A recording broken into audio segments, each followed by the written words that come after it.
What's up, y'all? This is the FemFuture Podcast where you, me, and the rest of everyone else listening out there gets the opportunity to learn from amazing women creating a better future for themselves and others.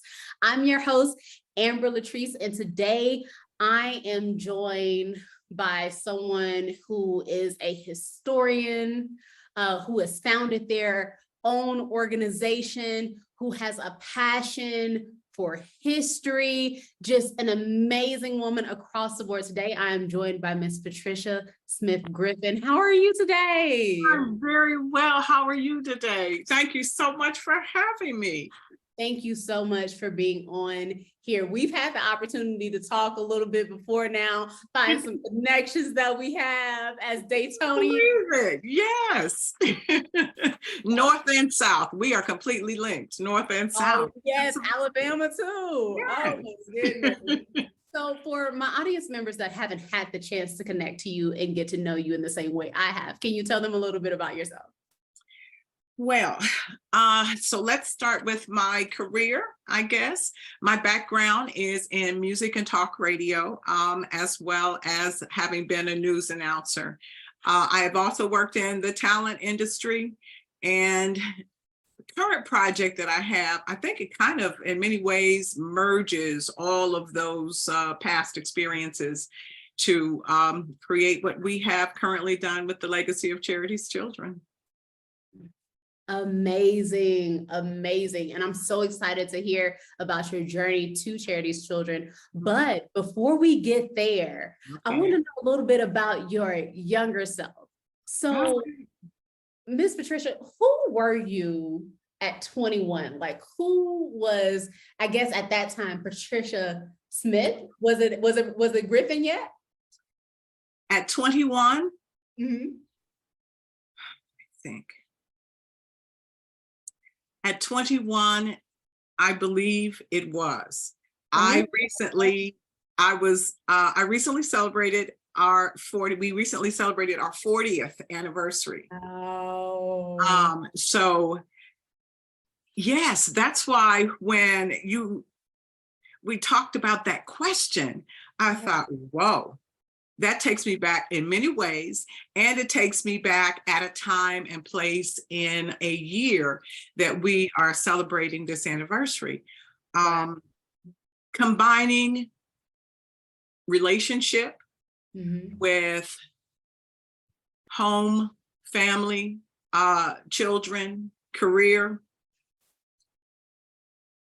You know, I often say that, you know, women say we can have it all, and we can, but maybe not at all at the same time.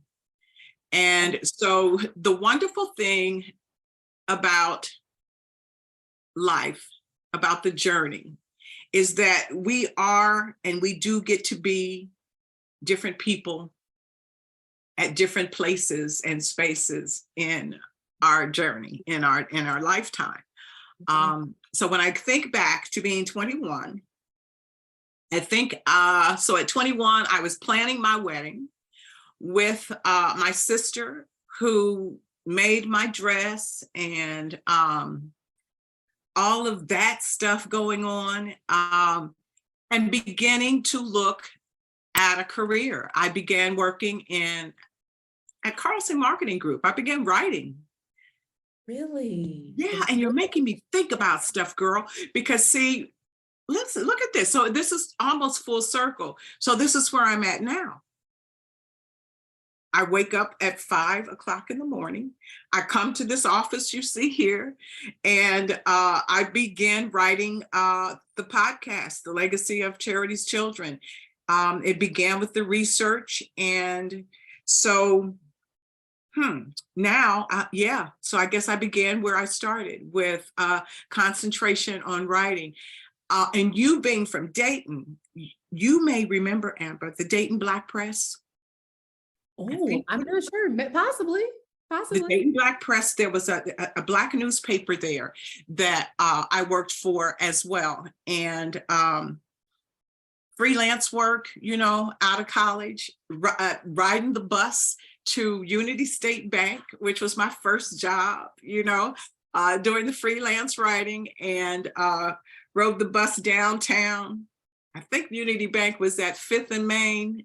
And so it was an interesting time for my husband and I. We secretly lived together when we were at Ohio University. Oh, I am telling it, and he is not going to be happy. So we lived together at Ohio University.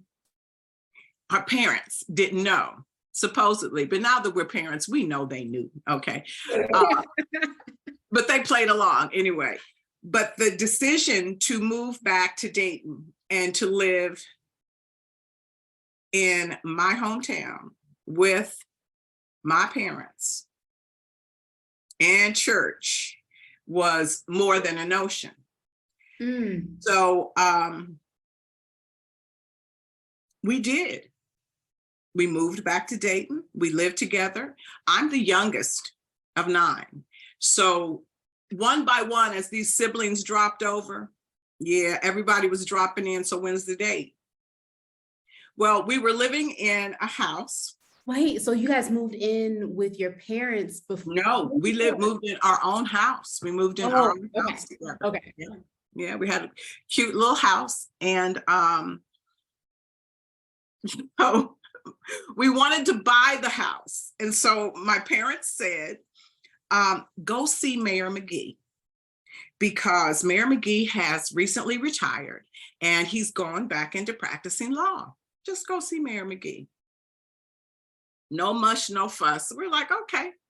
So we go over there to Mayor McGee and we sit there in his office, and he's, how are you, young lady? And, and who are you? And I introduced myself and all, and he was like, oh, he knew my parents and all, and he introduced him to my husband.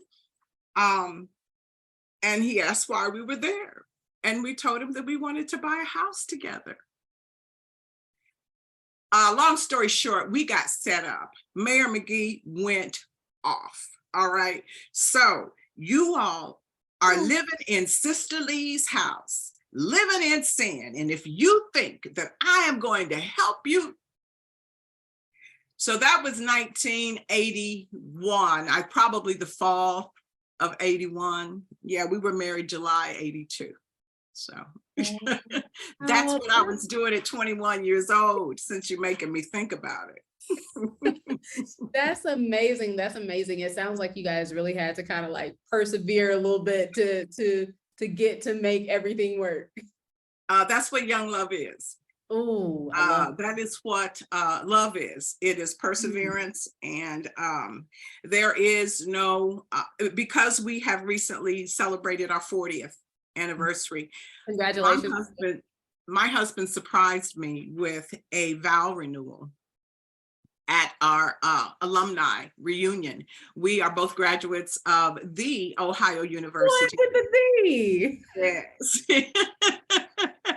In Athens, Ohio. We are both graduates of the Scripps School of Communication, the best school of communication in the country, which is where we met in way back in 1977, in the fall of 77. So my husband planned this beautiful vow renewal at Galbraith Chapel on the College Green of Ohio University.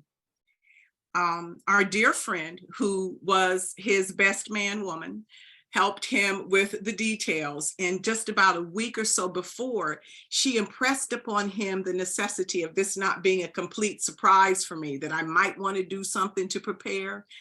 And with that, I had a dress in the closet of all things. And I want you to know that it was the most enchanting day of my life. Wow. When we did the first look and my handsome husband came across that college green for me. Oh my gosh. It was more than special. It was the place, of course, that we fell in love. It was the place that we still love. We go back to Athens, Ohio as regularly as we can. We are regular attendees of the Black Alumni Reunion there every 3 years. Wow. But I was touched to my very core. The exchanging of the vows in Galbraith Chapel, surrounded by our friends who knew us, as we were falling in love, and all the backstories. So it was pretty special. It was pretty special. Someone asked me, was it as special as my first wedding? And I can assure you that it absolutely was. It was more special. Our children surprised me, and our children were there. Yeah, so he knocked this one out of the park, girl. It sounds like it. So before we jump back to the journey, I have to ask, what's the secret to 40 years? Yeah, there is no secret. There is no secret, and there is no perfect marriage. This has been a marriage. All the ups and downs, the ins and outs that come with a marriage. The only thing that is different is that we never stopped trying. There were times when I had no more try in me, but he did. There were times when he had no more try, but I did. So I think that it was a blessing that to date, none of those times have coincided. And I can't think of the jazz artist. My son's going to get me. I can't think of the jazz artist that sings the song, but there's a line in the song that says that it's always the friend inside that makes amends. And he's my friend. And so there have been times when it seemed to be unsolvable. And seeing each other's heartbreak, you'd be like, doggone it, I got to love him anyway, So, and it goes both ways, because I can assure you, I probably am not the easiest person to get along with always. No way. Don't even believe it. No way. Amazing. Amazing. So you've shared a little bit with us about 21. You've shared a little bit with us about most recent. Can you bridge that gap for us? What was the journey like from 21 to now? It was a juggling act. And think of it also as a theatrical performance that has different acts. And so there were a number of different acts. In our first podcast of the Legacy of Charities Children, I do talk a little bit about that journey, and where we had reached a point in our lives and in our marriage where I made the decision that in order to grow the kind of family that we had intended, some changes had to be made. And I made those changes to give up a certain aspect of my career. Pull back from radio, pull back from the talent in order to focus on home and family.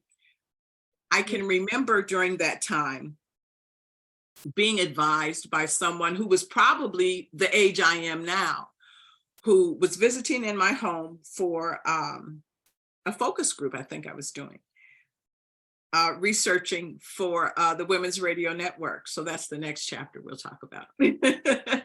But she made the point to me that she thought the concept and my execution of the Women's Radio Network was stellar. However, what was more important was what was going on in my home. Woo. Wow. And I was like, girl, please, I am perfectly capable of bringing home the bacon and frying it up in the pan, I did not see, at that particular point in time, I did not see the wisdom in her words. And so when I say that it was a juggling act, in order to raise the type of family that we wanted, it required a concentrated effort at home. It does not matter who is at home, but there has to be someone there, at least for our family and what we were attempting to do. There needed to be someone there who could do the 3 or 4 dance lessons a week, the tutoring, the music lessons, and that. I wanted that to be me. I wanted that to be me. So I made those types of sacrifices. There were things that I did, and I'm thinking that the question that you're asking is actually the practicality of it. When I was working in radio, I would work Wednesday through Sunday, so that Mondays and Tuesdays, which were the first couple of days of the week for school, when the children forget their lunch money and their lunch and they don't have their homework, and you've got to run, back and forth. So I always kept those days open for the children. I would be sure to take the first day of school off, so that, once again, they have the forms that they didn't bring and all of that. And so that I could be available without the psychological pressure, because that was what I felt like I experienced a lot, was the psychological pressure of feeling as though I'm not doing any of these many things well. I'm doing them all, but I'm not doing them as well as I would like for them to be done. And so I made those decisions and choices to pull back. At one time, I was working in music radio. I was working in the talent industry, where I did television commercials, ads for, we did runway shows in Dayton, Ohio. And I'm not sure if many people know that Dayton, Ohio is quite a mecca for fashion. When I was in Dayton, we did about 3 runway shows a year. Also being a test market, that Columbus, Dayton 70 corridor is a test market, has been a national test market for many decades, and I suppose they still are. But we would do shows with designers like Armani and Miyake. Absolutely. Quite a fashion mecca. When I moved, I was stunned that I couldn't find any place to shop.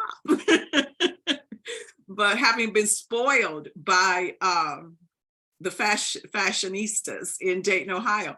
So yeah, so I would be doing the on-air work, the talent work, as well as taking care of home and family. Something that was important to me was the dinner time, was the dinner table.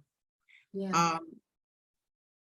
Every night, when I think back on it now, I don't know how I accomplished it, but my children ate a home-cooked dinner every night. We sat at the table, held hands, and prayed, and had dinner every night. We said affirmations. I am the Black child. All the world waits my coming. All the earth watches to see what I shall become. We said affirmations at bedtime. And I remember my doctor telling me one time that you're going to look back on this and wonder how you accomplished so much. And Amber, you're sure making me do that today, because as I say I it was to over you here now, wondering, because I'm like, wow. yeah, as I say it to you now, it was quite a juggling act. It was quite a juggling act. And I reached a crossroads when we had our third child, where I decided that in order to grow the kind of family that we wanted, that I was going to take a step or two back. It was Bill Clinton's second convention. I was covering it for WHIO. I was in the stairwell of the United Center in Chicago. And I was trying to get a cell to call my daughter and ask her about her first day at school. Did you like your teacher? She was transferring from a school where she adored the teachers and the teachers adored her. Quite a beautiful, nurturing environment there in Dayton, Ohio, at Mulligan Stew Academy is where she was. And so don't tell me you went to Mulligan Stew. Mulligan Stew, but I'm familiar. It's just so I know. So she was at Mulligan Stew, and so she transfers from Mulligan Stew, that loving, nurturing environment, and she's in a new school, and her mommy is in Chicago. Could not drop her off or pick her up. I prayed a prayer on my way back home from the convention, because I was driving back and I passed some cars, and I looked in my rearview mirror after I passed them, and I couldn't see them. Their lights were just so far behind, I couldn't see them. And I looked down at my speedometer and I said out loud, Lord, slow me down. Slow me down. So singularly focused on getting home to those children. I did that. I closed out the convention, got in my car, and did that 5-hour drive back home. And just asked and prayed to be slowed down. And I was. So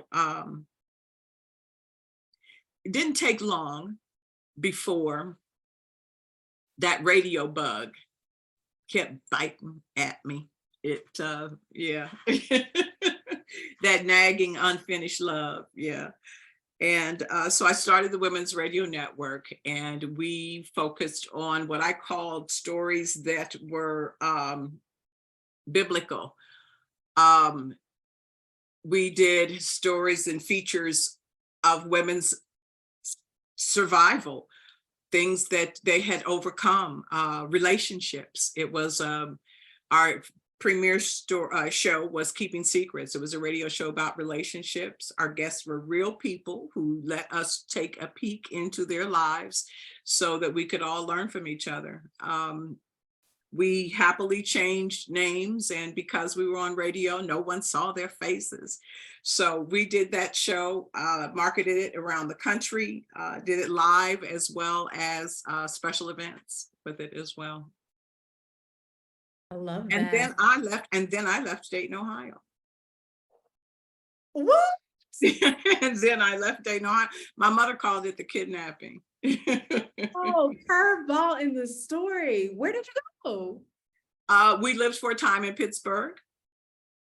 I continued to do the talent work there in Pittsburgh. I once again, and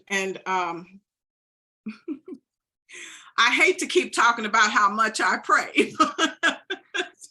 Listen, that's a part of life. And if that's a part of your journey, that's a part of your journey. I'm here for it. Yeah. Well, once again, I prayed and I said, Lord, I'm not going to work in radio again. My last job there in Dayton was pretty bruising. And so I just wasn't ready to do it again. And I said, the opportunity is going to have to come and knock at my door in order for me to ever do this again. And the opportunity came into my home and knocked on my door. Oh my goodness.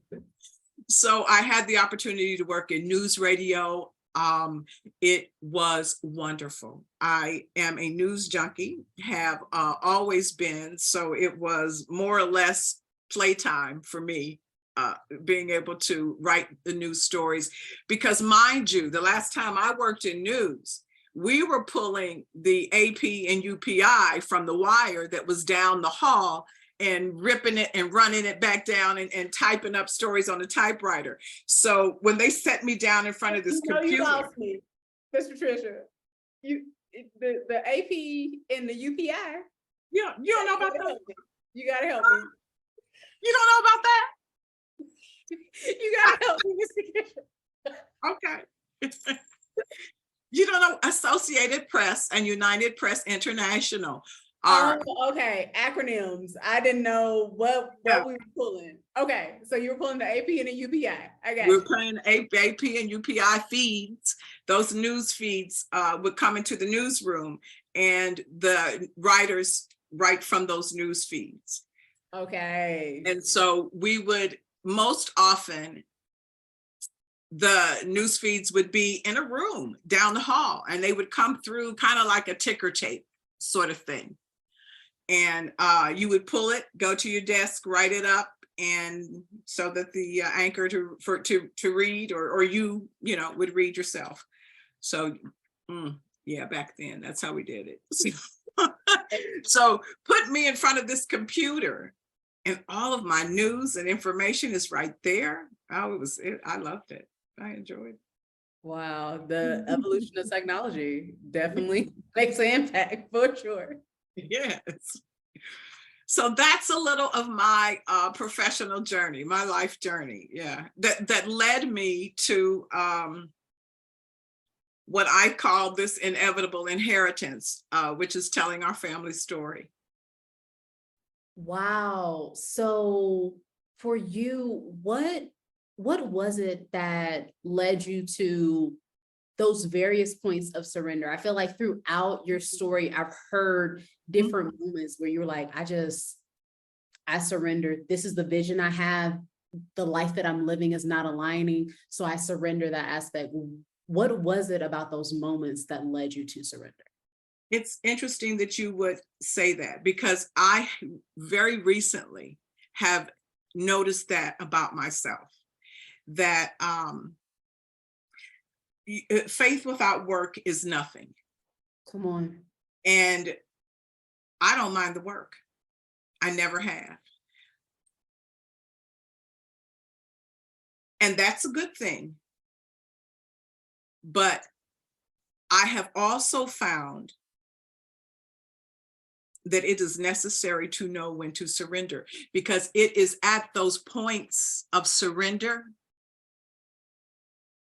that the revelation is allowed to manifest.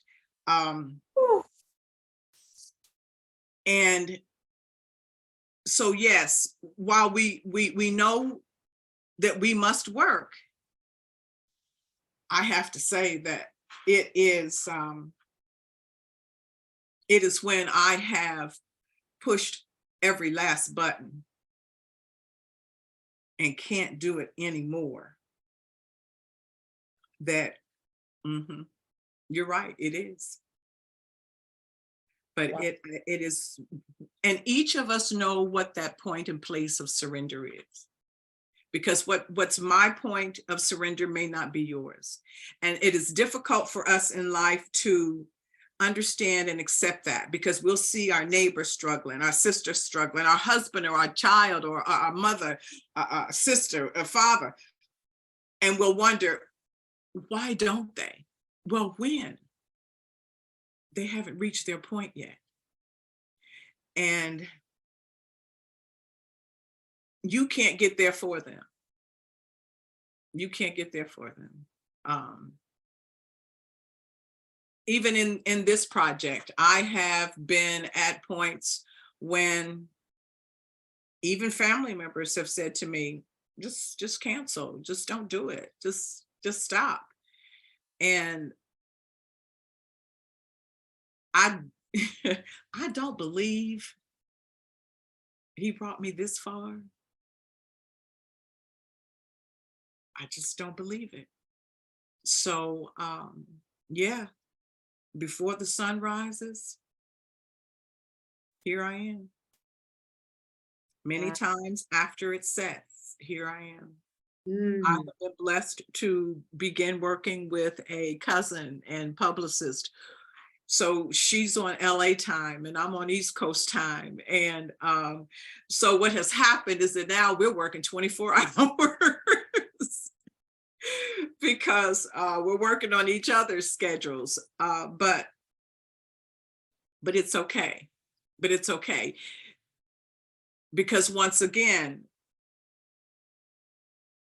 she came into my life at a point of surrender. You know, I think that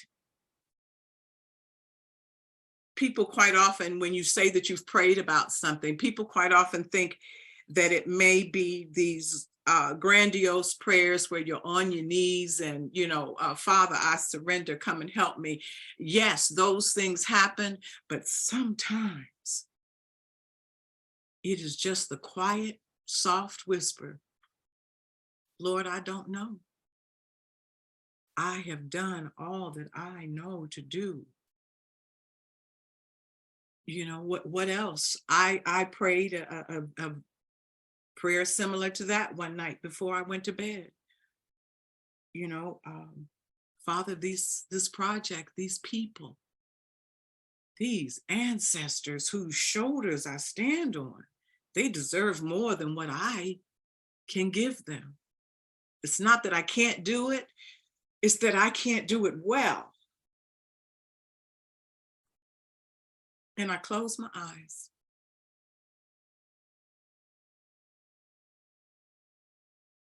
And I got up the next morning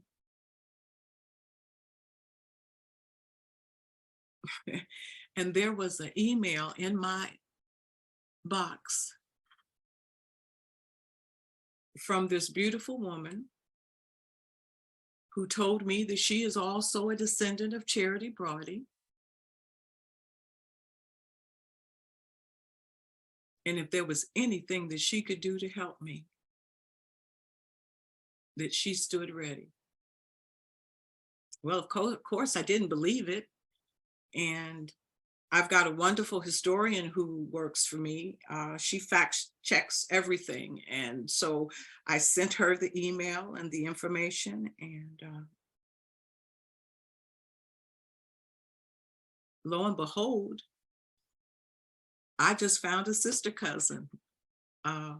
So she has been phenomenal in organizing our publicity and being the sounding board. We are beginning to blend our research. It will only enhance the stories that I have already written. And it has been such a blessing that I don't even know how to praise about it, because I'm overwhelmed by it. Wow. And it's something that I say, and I invite your listeners to listen to the Legacy of Charities Children, because it was something that I said in the pilot episode, in our very first episode, the mission statement, which is Wildest Dreams. At the very end, I wrote that I pray, I seek, I wait in hope to find more of Charities Children. And to find her at just this time in space is it's been quite a blessing. It's been quite a blessing. Wow. Wow. So much.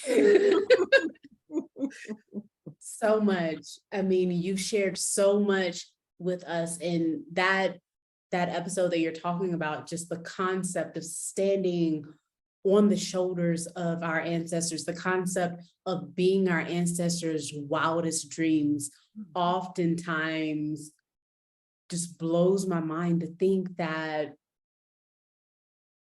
we're even beyond that. Like, to think that my great grandmother probably could never have imagined that that little girl that she was chasing around, watching grow up, would be doing what I'm doing now. Like, oof, it's so amazing to just reflect in that space. And in that space of reflection, I actually have the moment to kind of transition perfectly to that final question, which asks, if you could have a conversation with your 100-year-old self, knowing right now that you are already living the life of your ancestors' wildest dreams. But if you could have a conversation with your 100-year-old self, what do you hope she'll share with you about the life you live?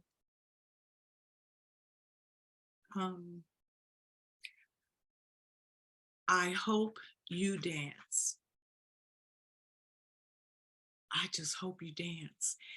And I hope you slow dance through this.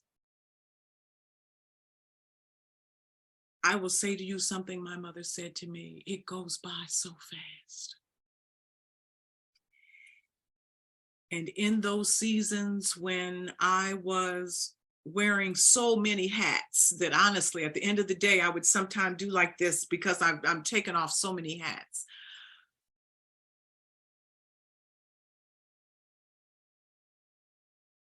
I would have liked to have slowed down and appreciated those little moments. I can remember coming home from work one day, and it had been a long day. I had done everything that day. I had done the radio, the talent work. My mom had my kids, and I come in the house and she says, "Pat, sit here with these kids and let me take a picture." And I said, "Oh God, Mom." I said, "It's been such a long day, and I mean, I am tired." She said, "Girl, sit down and don't you ever refuse to take a picture with your babies." I sat there. That picture is my favorite picture of me and my children. It is at the end of a workday, and I think I got on a black skirt and a white blouse, just absolutely nothing, and they're just laying on their mama. And it means so much to me because it's a picture that my mother took of me being a mother. And I appreciate her in that moment for making me slow down and absorb where you're at in your time and space. Avail yourself to experiences in life that will expand your horizons, travel, literature. I think that's what I would tell her, to slow down, to live and love and be happy. And dance, girl, every chance you get, dance. I love it. I love it. Oh my goodness, Miss Patricia, you have given us so much. If there was one piece of final advice that you'd have for me or our viewers and listeners to walk away from, that would help them to intentionally curate the future that they desire, what would you say to myself and the viewers and listeners? Not for the shameless plug, but for what it has been for me, an inspiration. I would encourage you to go to charitieschildren.org and read more about what we are doing to preserve and to tell our family story, because which is our tagline, because there is value and there is validation in every family story. We all have a unique history as African Americans, as Americans.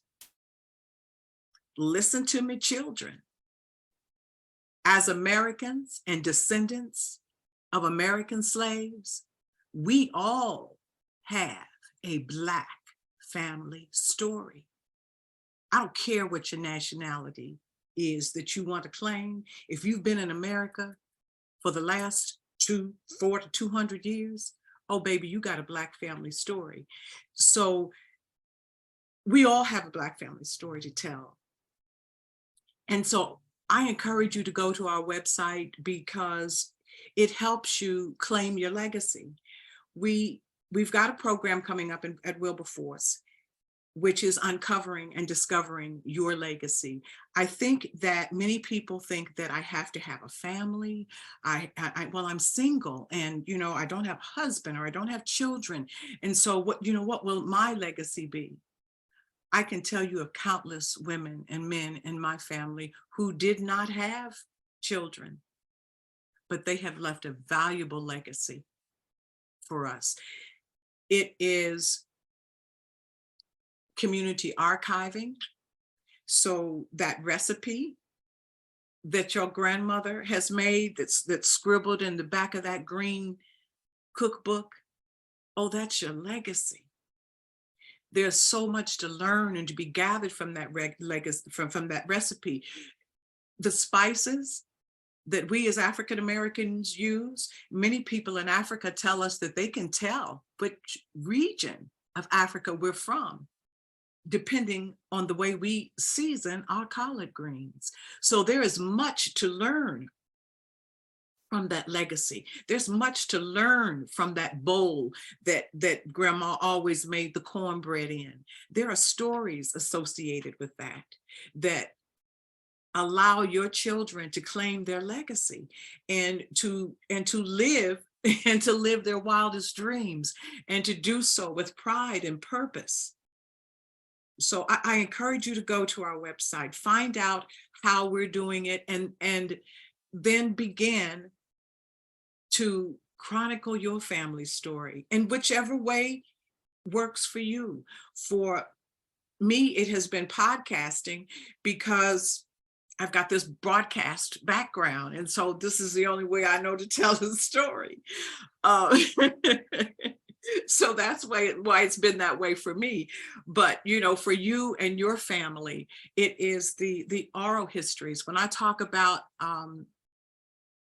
my fourth great grandmother, Charity Brodie, whose father brought her to Dayton in 1802. I was recently asked, when did I learn about Charity Brodie? And my answer was, when did I learn my name? I have never not known who she was. I've never not known that John Davis brought his infant daughter to the Miami Valley in 1802. I've never not known it. So as in this particular time and place, when we are seeing our perspectives, our history being removed from the American educational systems, yes, do protest that. Yes, that is something that we should protest, absolutely. However, you take the responsibility on yourself to educate your children and tell them who they are. We give them what we know. And what we don't know, it's incumbent on us to find out. Wow. Wow. Oh man, that is, whew, that's so good. That's so good. So Ms. Patricia, can you please shout out your organization again? And for people that want to get in contact with you, if it's through the organization, cool. If it's not, please just let them know how they can get in contact with you. Please go to charitiechildren.org to get in contact with me. Also, you should listen for The Legacy of Charities Children, wherever you get your podcast. We have new episodes out bi-weekly. The episode coming out this week is Fire Watchers, and it is fire, if I do say so myself. Dayton, Ohio had a thriving Black community in the 1830s. And through the early 1840s. This was, please understand, while we hear about Tulsa and Greenwood, in Dayton, Ohio, in the midst of slavery, there was Africatown, a What? thriving, yes, ma'am, a thriving Black canal community that catered to not only Dayton's Black residents, but all travelers through the free Northwest Territory. So this begins the story of Africatown. Fire Watchers does. So you got to find it. The Legacy of Charities Children is the podcast. It is available wherever you get your podcasts. Go to charieschildren.org as well. We have a link there that takes you right to the current podcast. And then you got to do your homework. So you got to go back and listen to the other ones as well. But this week's we're pretty proud of. It is the prelude to the attacks on Dayton's Africatown. Yes, ma'am. And you being from Dayton, Ohio, I see your jaw dropping because you've never heard of this. You've never heard of Africatown. You've never heard that Dayton, Ohio had a thriving community, thriving Black community in the midst of slavery. Wow. I am 1000% tuning in. Will do. Yes, I'm 1000% tuning in. Thank you so much for being on the podcast. Oh my goodness, you have shared so many amazing nuggets of wisdom that I'm sure will still be replaying in my mind for weeks and months and even years to come. So thank you so much. Thank you so much for having me. Of course. And thank you for everyone that tuned in. Until next time, let's continue to engage, support, and encourage each other as we work together to curate a femme future.